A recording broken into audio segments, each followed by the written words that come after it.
And speaking of glass half empty, glass half full, the Williams report came out.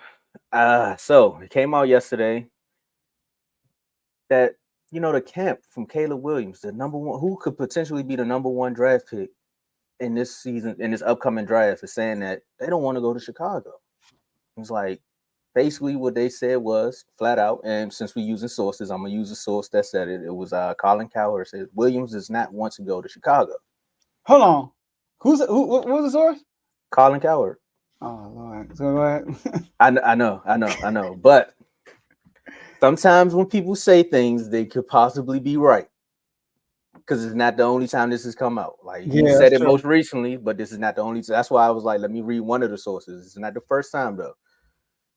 And just more so reaction to Caleb saying he doesn't want to go, well, potentially saying or allegedly saying that he doesn't want to go to Chicago.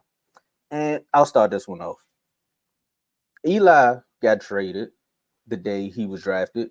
The Chargers said, hey, we want you as our number one pick. And maybe the Chargers got lucky. I wish they would have took him because Eli got 2 Super Bowls. I know Pats fans wish they would have took him. Yeah, that's a shot, Teddy. But he got traded. He got traded day one because he didn't want to play in the same conference as his big brother. So now he goes over to the Giants. If he can do it, I don't see what's wrong with Caleb Williams saying that he doesn't want to go to the Bears. And honestly, if I'm the Bears, why are we talking about this number one pick when we got a quarterback right here that we don't even know what we want to do with? Fields has shown that he can actually do something in his offense. You went out and got an offensive coordinator to actually fit his mode. There's nothing but wide receivers in this draft. DJ Moore showed, trust me, I know DJ Moore showed that he can be that number one option because he killed a few of my fantasy weeks just by them two showing up. So to me, if this is true, I'm not mad at it. But also, if it's not true, you all got to relax, man. Yeah, I'm always bring up the Pats. Yeah, because Eli got y'all twice. Y'all can't beat the NFC East. How you feeling, Joe? Feeling good. We won all those pages last year. Go ahead. We all are. Oh snap! They got swept by the division.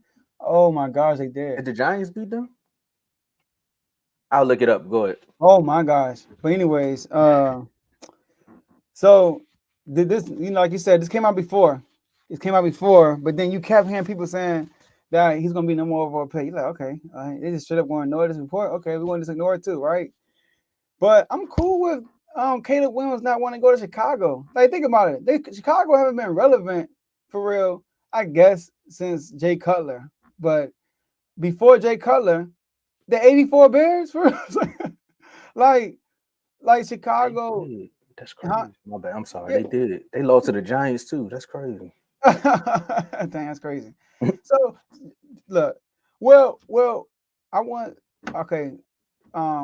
Blaze said the front office is a disaster. I mean, I wouldn't say the front office. The front office actually are pretty good. They finesse the Panthers. They always build a good defense. They their issue is the coach. Their options on head coaches, in my opinion. Like the head coach they had this year, he wasn't and the offensive coordinator wasn't catering to Justin Fields' game. They were trying to make him over pass player. You have to be patient with guys like Justin Fields, just like the Ravens were patient with Lamar. You got to do that. I mean, if I'm the Bears, like the Bears never had a 4,000. Wow, that's crazy.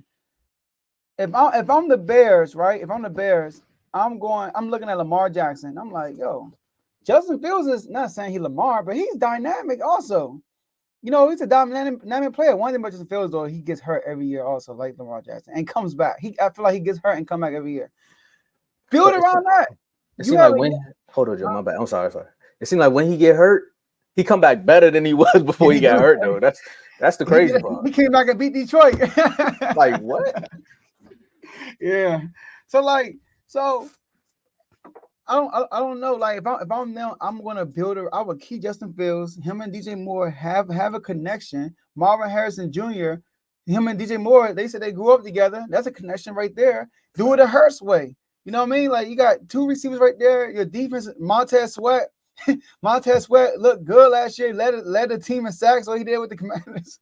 All right, but continue to build on that D line, that defense. You have an all-pro potential type cornerback, right? That could be the potential All-Pro. So my thing is build with this young core you got. You don't have to draft a quarterback. Use that draft pick and get Marvin Harrison Jr. And then as far as us, I still think we should get Caleb. I think Caleb is a generational talent. I think Caleb is going to be a superstar in this league. I think he will be one of the best players in the league. Like it's like CJ Stroud type player. Like Caleb is special. All right, he's special. But if we don't get Caleb, then keep Sam Howell. Because Sam Howell, I don't think he's bad. He hit a rookie wall, right? I went back and looked at footage, looked at numbers of Sam Howell, and Sam Howell actually had a decent, like first half of the season was good.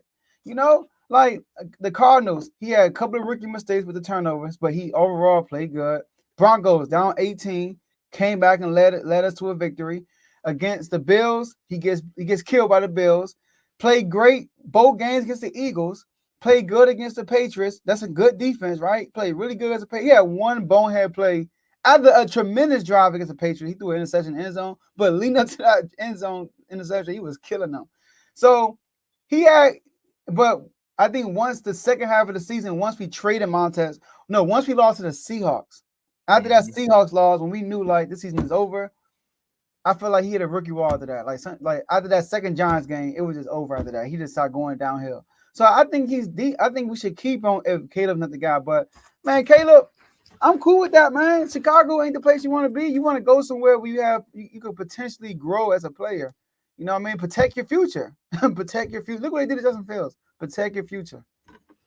I mean, they did that to Justin Fields because that first front office was just like they said, that first front office was a disaster. Then they came and got a new GM. Remember, he went out and tried to get all the old linemen. Like he tried to build this team up a little bit. And technically, you have to build a team. It's not Madden. Like you can't turn it over in one season because no Madden, you can cut the salary cap off, and now your team is a Super Bowl team for the next 10 years in your dynasty. But in real life, it just don't work that way. People get hurt, players, emotions, a lot of things go into play when it goes onto the field. But for me, Joe, if the Bears call and they say, all right, they trade back because they like, all right, we don't want to get a wide receiver at number one. We'll take him at number two just because of, politics or whatever, right? Y'all go up, y'all go get Caleb. Now what you gonna do with Sam? What you gonna do with Sam or Justin Fields? There's a lot of questions that's happening with these first two picks. Technically, I know the league wished that the Patriots was in the top three because now we know they need a quarterback. So it's like we ain't even gotta ask no questions there. But when it comes to these two teams, you kind of already have your quarterbacks for the future. But then you got Caleb Camp coming out telling you want to play for the Bears. But do you want Caleb to come back home? You want him to be back in the area on the football team where football is king in DC? Like, you sure you want that? But Caleb is from the Bowie, right? Yeah. Yeah, Caleb from Bowie. So I'm just saying, though, it's something about playing at home, though, Joe. Yeah, you're right. KD ain't want to come back. Man, KD different, man. KD the only person that don't want to play at home. Right, but still, I'm just saying. The only person.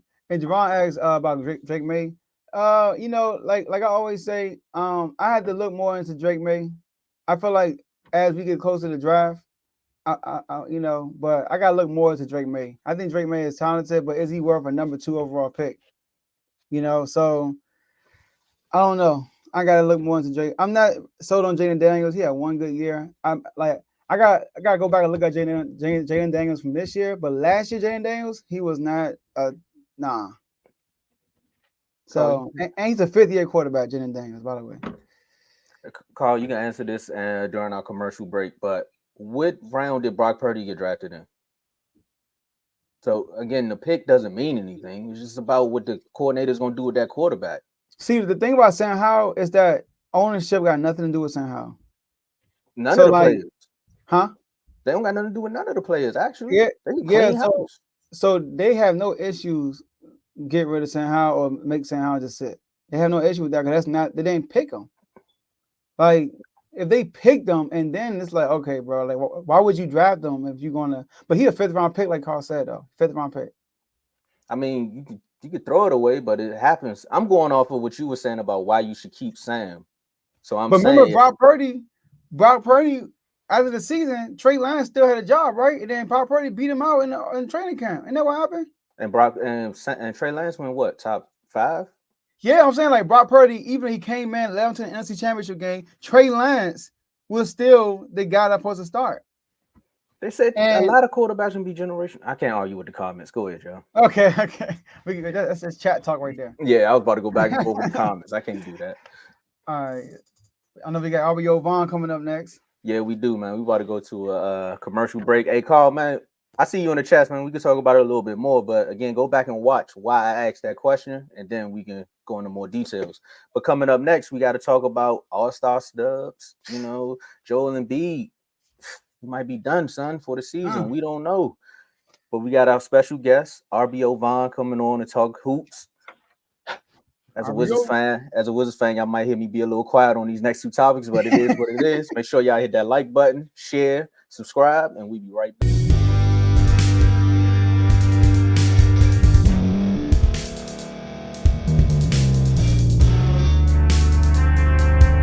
Thank you for staying to the end. If you're watching this on YouTube, please like this video, subscribe, and also hit that notification button so you can be notified next time we put out a video. If you're listening on any podcast platform, subscribe and hit that notification button, y'all, so you can be notified we put out another podcast audio.